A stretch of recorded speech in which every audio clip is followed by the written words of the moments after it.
Hi, my name's Courtney Young, and I'll be answering Kelsey Landon's question today.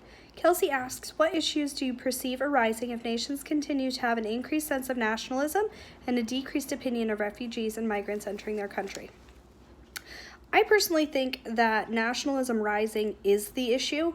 I don't think that nationalism in Europe should ever be looked at in a favorable way, and I think that it being on the rise and a decreased view of migrants in itself is a huge issue.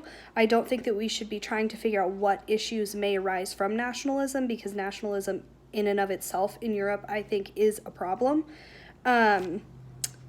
Kelsey talked about the paper where they were avoiding categories, and I'm going to have to disagree with her opinion on that paper. I think that when you're talking about people entering the country, that although categorizing obviously is not an easy thing, and generally I don't like to categorize people, but when we're talking about people coming into a country, I do think it's important to fit them into a category. In Closing Europe's Harbors, they talked about that a lot of people that were coming over in refugee boats wouldn't really be refugees. They were coming from a relatively stable life. They had a decent income for where they were coming from, and they were coming to the EU specifically to better their life, which is fine, but I wouldn't say that's a refugee, that's a migrant. And so I can understand why people are upset, especially in Italy, where it's affecting their day-to-day life, and that's creating a negative view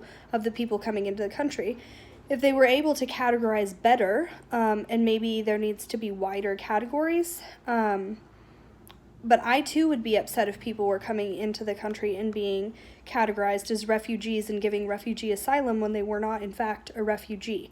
So I think that nationalism in itself is the issue, and I think that the EU needs to figure out how to better maintain borders in order to cut that off, or else the nationalism problem is going to become a much bigger problem.